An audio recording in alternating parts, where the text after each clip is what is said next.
வணக்கம். பாலகிருஷ்ணன் பேசுகிறேன் ரூஸ்டர் செய்திகளுக்காக. இன்றைக்கு ஒரு 2, 3 வெளிநாட்டு செய்திகளை பார்த்துட்டு, அப்புறம் நம்ம ஊர் பக்கத்தில் வரலாம்னு நினைக்கிறேன்.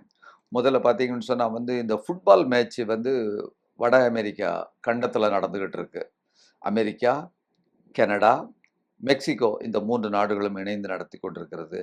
இதில அமெரிக்கா என்ன செய்யுதுன்னு சொன்னா, ஈரான்ட்ட கிட்டத்தட்ட ஒரு தோற்ற நிலைமை.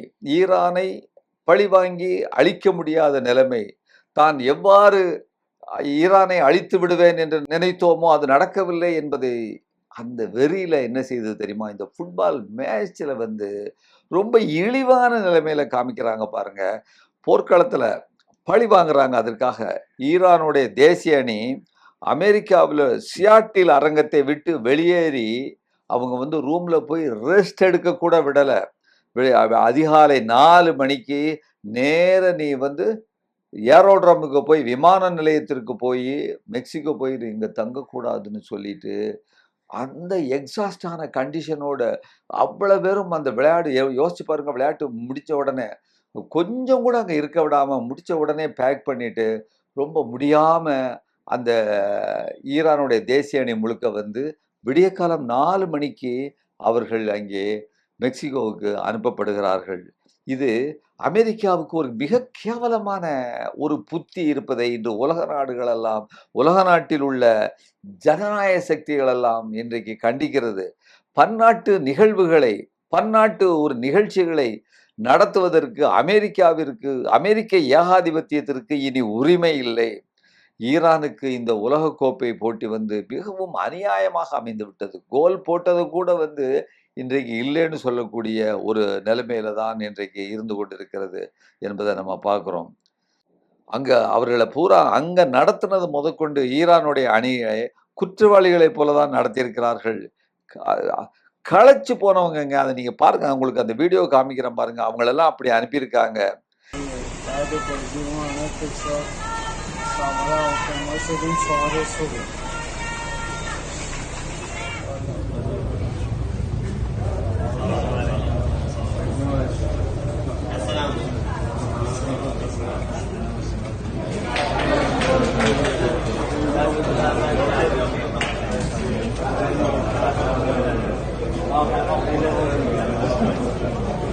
இதுவே அந்த அமெரிக்க ஏகாதிபத்தியத்தினுடைய ஆயுதமாக்கப்பட்ட விசா மற்றும் கால்பந்து எந்த உலக தெற்கு நாடுக்கும் தலைகுனிய மறுத்தால் அதற்கு எதிராக, அதாவது உலகத்தில் உள்ள காலனியிலிருந்து வெளியே வந்த நாடு, வளரக்கூடிய நாடு, எந்த நாடும் எதிர்த்து நின்றால் இதே விஷயத்தை தான் நான் தலைகுனிவை ஏற்படுத்துவோம் என்று சொல்லக்கூடிய ஒரு நடைமுறையை அவர்கள் பின்பற்றுகிறார்கள். ஃபிஃபா, அந்த ஃபுட்பாலை நடத்தக்கூடிய அந்த ஃபெடரேஷன் இதை பார்த்து கொண்டிருக்கிறது. அதனுடைய தலைவன் ட்ரம்பிற்கு நெருங்கிய அவர் கூட்டாளி, கையாள் என்பதையும் நாம் ஏற்கனவே பார்த்திருந்தோம். எனவே இது போட்டியை விரும்புகின்ற, விளையாட்டை விரும்புகின்ற அனைத்து மக்களுக்கும் இது ஒரு தலைகுனிவாகும். அடுத்த செய்தி. 2 நாளைக்கு முன்னால மதுரை நம்ம சென்னை உயர்நீதிமன்றத்தினுடைய கிளை ஒரு தீர்ப்பு கொடுத்திருக்கிறாங்க. தமிழகத்தில் உள்ள மக்கள் அனைவரும் கொந்தளிச்சு போயிருக்கிறாங்க. என்ன தீர்ப்பு கொடுத்திருக்கிறாங்கன்னா, ஏற்கனவே திமுக அரசு கொடுத்த ஒரு அரசாணை. என்னது? இஸ்லாமியர்களுக்கு இடஒதுக்கீடு தமிழ்நாட்டில் தமிழக அரசு ஏற்கனவே திமுக ஆட்சியில் கொடுத்து வருகிறது.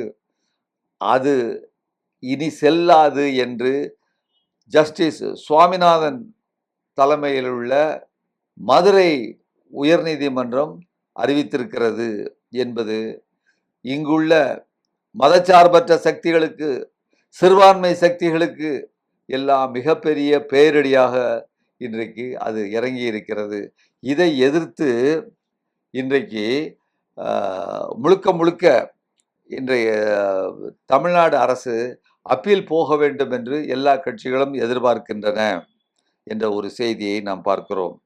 ஒரு 2, 3 நாட்களுக்கு முன்னால நம்முடைய நாட்டு பிரதமர் அவர்களும் இந்த நாட்டில் உள்ள பாஜக கட்சியினரும் எல்லோரும் சேர்ந்து ஒரு எமர்ஜென்சி, இந்திரா காந்தி அம்மையார் எமர்ஜென்சி கொண்டு வந்தாங்க இல்லையா, அந்த எமர்ஜென்சி கொண்டு வந்ததை எதிர்த்து 20 மாத காலம் கொண்டு வந்தாங்க காங்கிரஸ் பீரியட்ல.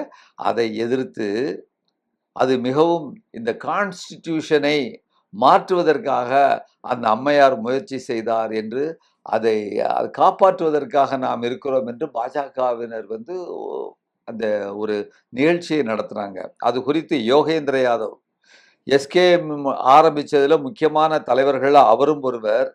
ஸ்வராஜ் அபியான் மற்றும் பாரத் ஜோடோ அமைப்பினுடைய ஒருங்கிணைப்பாளர். அவர் என்ன சொல்லியிருக்காருன்னு கேட்டீங்கன்னு சொன்னா, இது பற்றி முக்கியமான செய்தி, அந்த அவசர நிலையை ஆதரித்து பேசிய அந்த மக்களுக்கு இன்று ஜனநாயகத்தின் பெயரால் பேசுவதற்கு எந்த ஒரு தார்மீக உரிமையும் இல்லை. அன்னைக்கு எமர்ஜென்சியை ஆதரிச்சவங்களுக்கு இன்றைக்கு நமக்கு உரிமைகள் பறிக்கப்படுதேன்னு பேசுவதற்கு ரைட்டு கிடையாது.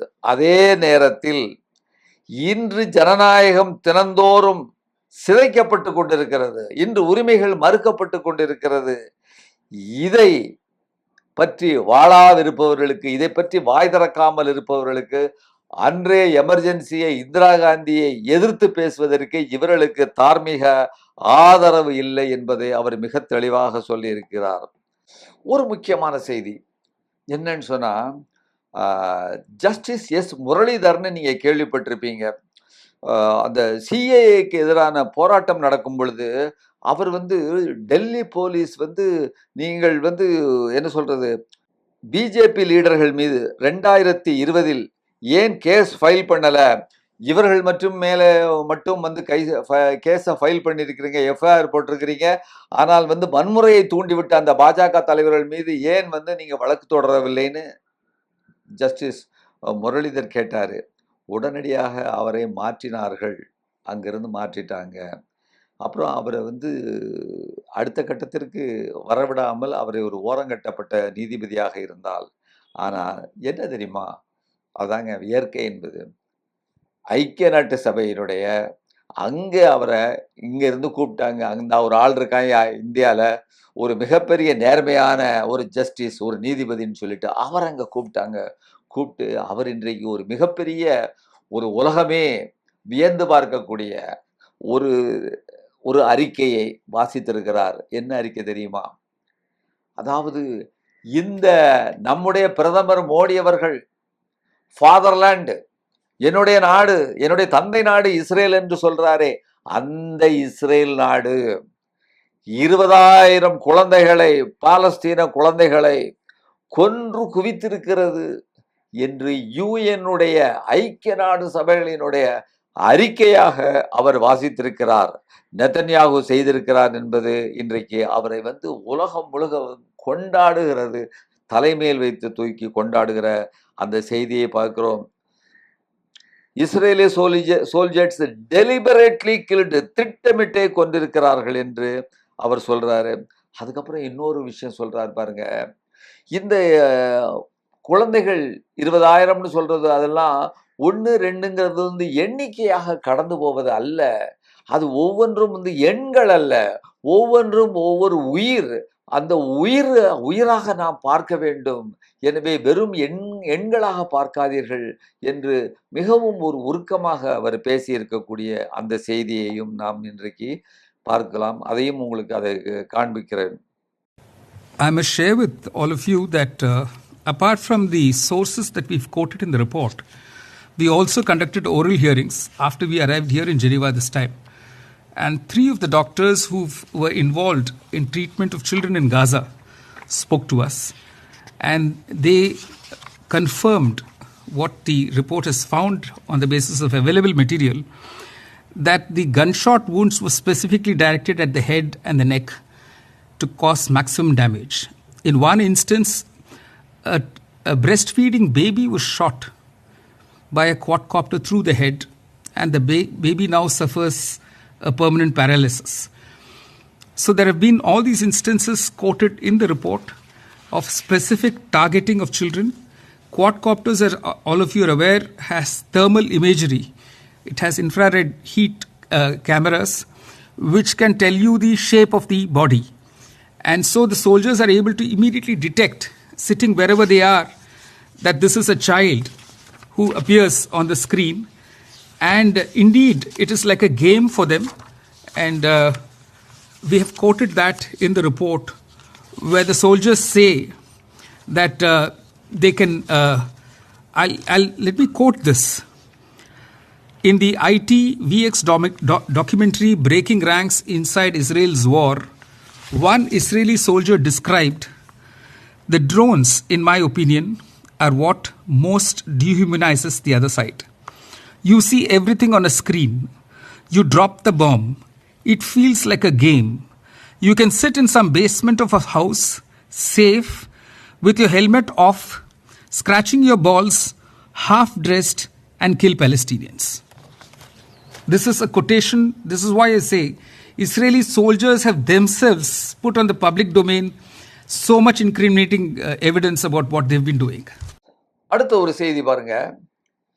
எஸ்ஐஆர் மூலமாக தமிழ்நாட்டில் எத்தனை கிட்டத்தட்ட ஒரு 90 லட்சம் வாக்காளர்களினுடைய அந்த பெயர் நீக்கப்பட்டது.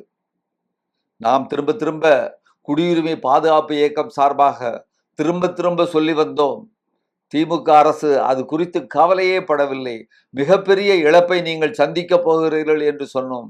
நடந்துவிட்டது. சரி, அது ஒரு பக்கம் இருக்கட்டும்.